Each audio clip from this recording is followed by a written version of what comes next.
Think long term to supersize you. Sharon Horne-Ellstrom here. Welcome to day 142 of our Supersize You annual challenge. Today we're talking about, and all this month we're focusing on mental health and well-being, our thoughts, our beliefs, the things and how we define things in order to create the life that we want. We do this through different frameworks, different tools. I try to share a tool every day and have a little mini challenge that you can complete today in like less than 5 minutes. Sometimes it takes, you don't even have to specifically set out to do it, although that makes the exercise more powerful.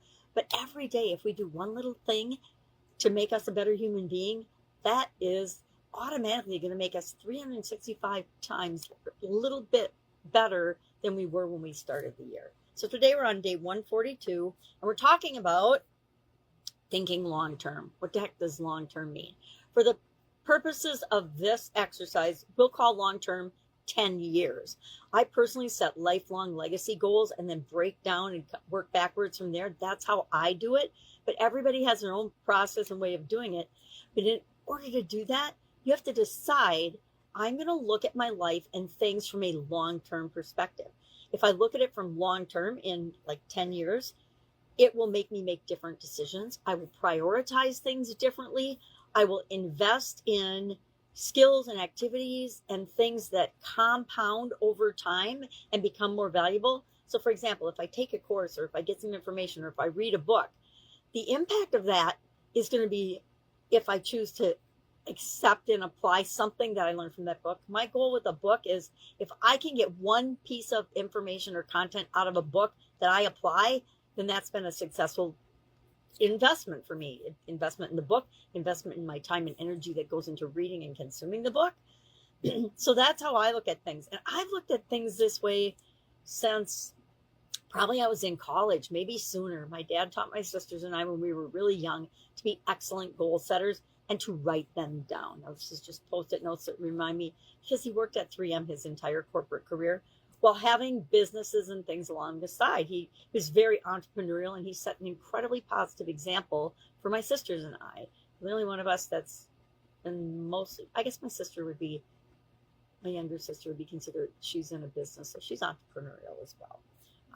She and her husband took over a business that my dad started decades ago. Anyway, I digress. Today we're talking about thinking long-term. So what are the long-term impacts of the decisions and the choices that we're making today? Because if you look at the results you've got in your life right now, you'll notice some things you probably really, really like and love and appreciate and are grateful for. And then you'll notice some things, if you're honest with yourself, that just aren't awesome and they aren't terrific and they aren't the way you want them to be. Those are the things we're looking for. Because what will happen if you continue to do what you're doing and you don't change anything? What will your results look like in 10 years? I love doing that. I love using that as a method of making a decision. If I do this one thing right now, will it matter in 10 years? If the answer is yes, I'm going to prioritize it. If the answer is no, I'm just going to blow it off and not pay any attention to it. I'm not going to waste any of my time and energy on it. Give you an example. Say somebody makes a rude or snide or evil comment to you and about you on social media. Is that going to really matter 10 years from now? No, I'm going to tell you right now, it's not. 10 years ago, did people make snide, mean, rude comments to me and about me on social media? Yes. And I'm sure there is some software program out there that could find those. But am I going to go looking for them? Absolutely not. And you shouldn't either. We should never look for things that make us feel bad to compound them and make us feel worse.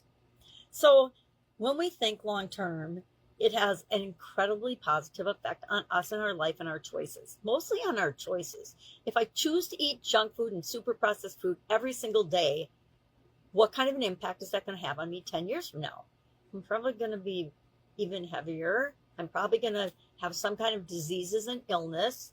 I'm probably not going to feel very good about myself or about the results that I'm getting in my life. So I'm not going to make that choice today or any other day for the next 10 years. Ask yourself, I guess we just did this, ask if it'll matter in 10 years, and just practice doing this today. Most people just go day to day and don't even think about tomorrow unless they're worrying about it. So what kind of a competitive advantage, and it is a competitive advantage as a human being to see things differently and have a different perspective. I learned that in corporate America too, that because I had my own businesses on the side, inside that organization, I was able to think like an owner and think like, if this were my business, how would I handle this? So when it came time to sharing unpopular upper echelon decisions, I became very, very good at it because I was an employee there. So I felt what the other employees were feeling for changes that seemed pretty in for the company and not for us. But I was able to translate that into the owner's perspective as well, because I saw both sides, because I was involved in I had both feet in the corporate world and in my own businesses. And it gave me a different perspective, a different point of view, which turned out very much in my favor throughout my corporate career, as well as when I left corporate America for good and just ran my own businesses. So we want to keep in mind, what can we do today that our 10 years from now self will thank us for? Because there are things. Anytime we invest in ourselves, anytime we acquire new marketable skills, things like sales, negotiation, public speaking, videography, photography, anything that helps us to be a better version of ourselves. So what's our action item today? We are going to write our 10-year vision down. You're not going to share it. Everybody asks you to share all your secret private stuff on social media, but I learned from my dad, you keep your goals quiet unless you're looking for somebody to help you achieve a certain goal or objective. Goals and our wins and things are on a need-to-know basis. This is my point of view on this, not everybody's, but on a need-to-know basis, or a way to present it in a way that doesn't look braggy or braggadocious is my favorite person of talking about bragging, but looks like an honest presentation of who we are and what we can do and how we can help other people to create the best possible version of themselves, because that's what everybody wants. Everybody just wants to get through this life and in the best possible way, learn what they need to learn along the way, hopefully unscathed. But I don't think any of us go through our life totally unscathed or unhurt, or that's how we learn and that's how we grow, is through the challenges that we face and the obstacles that we overcome without giving up. And we can never give up on ourselves. Never, ever, ever. Other people might have given up on us, but that doesn't matter. That's about them. That's not about us. So we're going to just write that vision down. What's your 10-year vision? What's your 10-year goal? Write it down. You can write it down as much or as little as you want. You can take a Post-it note and you can write $1 billion, or you can write positively impact the lives of 1 billion people. Whatever it is for you. Or maybe it's make my family happy, bring more fun and joy into my life. Whatever it is, write it down. Why do I want to write it down? Because I want you to stick it on the mirror in your bathroom. And every time you walk in there to brush your teeth, wash your face, go to the bathroom, that goal is right there in front of you and in your face. And even if you don't really consciously think about it, you could. And pretty soon you'll notice that you are. And before you know it, you'll be taking the Post-it down and throwing it in the garbage because you already know it's a done deal for you. That is the power of our decisions, our intention, our changing our perspective, and our thinking about what we want, not what we don't want. And that will have a profound and huge impact on you 10 years from now. I guarantee it. I guarantee if you do this one little simple exercise, you will be totally different in 10 years. And in 10 years, you can message me and say, oh yeah, I guess that did make a difference. Because what you can do is compare from today, 10 years from now, write yourself a note. If you have a time capsule, you could stick it in there and date that you're going to open your time capsule in 10 years. I like time capsules. They're fun. I think we buried one with my granddaughter in the front yard. We may never find it because I think we forgot about it. My oldest granddaughter just turned 12 a couple of days ago. All right. So write it down, and then what is one... Well, here's what I do. I will tell you exactly what I do. I break it down by year by reverse engineering. What do I need to do today in order to move me toward that 10-year goal? Mine happens to be lifelong legacy goals, which are much bigger than just my 10-year goals.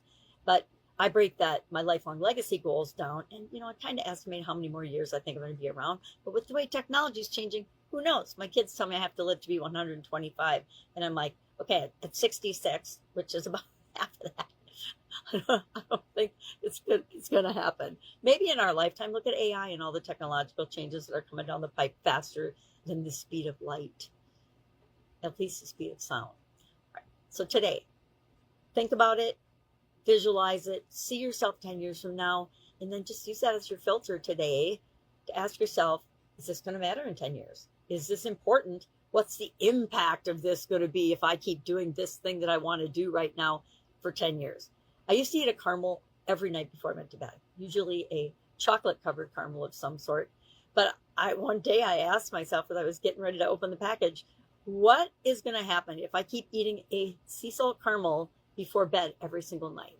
Well, maybe nothing, but maybe 10 years from now, I'll have put on 10, 20, 30, 40, 50 pounds just because that, instead of letting my body rest and recover and process the things I eat during the day, right before I go to bed, I'm eating something that's actually not good for me. Now, I have the ability, we all do, to give up caramels, but I'm not going to do it because they're one of those little things that bring me joy. And so don't ever give up the things that bring you joy, unless, of course, they harm other people or other things or make the world a worse place. Then please give those things up. Have an amazing day. If I can help you in any way, ask. Otherwise, I will, of course, be with you tomorrow.